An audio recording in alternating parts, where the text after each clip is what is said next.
All right, guys, today we're going to be breaking down the mechanics behind a square cut. We're going to be talking about how your upper half has got to be violent at the top of this thing and how you got to be sudden with this cut, but also how you got to be able to accelerate out when you get to the top of this route, okay? So now you see when Diggs is here and he's at the top and he works his 1, 2, 3, 4, and he throws his head and shoulders on the fourth step, right? DB's got to make sure that we're watching those hips because the hips is what going to tell him where to go. We don't want to have my eyes high, obviously. That's another thing here.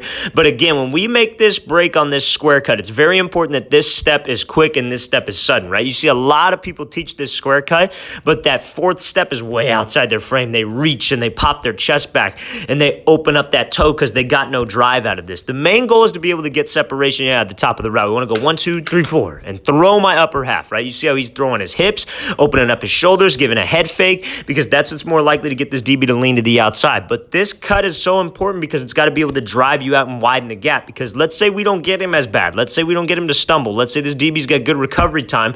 That stick has got to be able to drive me out. I got to be able to push off of this, open up my hips, pump my arms, and drive and widen the gap with this DB, and that's exactly what we do. You see how Diggs, even when he's able to get separation, he's ripping that right arm across his body, and he's snapping that head around and accelerating out, right? I'm not saying that this is everything he's thinking about because he can't. That's impossible. You're not thinking about all this stuff during a route, but this is stuff that builds. This is stuff that you work on when you're doing drill work, when you're running routes versus air, where you have time to think about this stuff, so it becomes second nature when you're running this thing in a game. Let's watch this thing full speed one more time. So he's here. He goes 1, 2, 3, 4, throws that head and shoulder fake, drives out of there. We got to make sure that we widen the gap. So what? I broke him at the top. Can I keep that separation?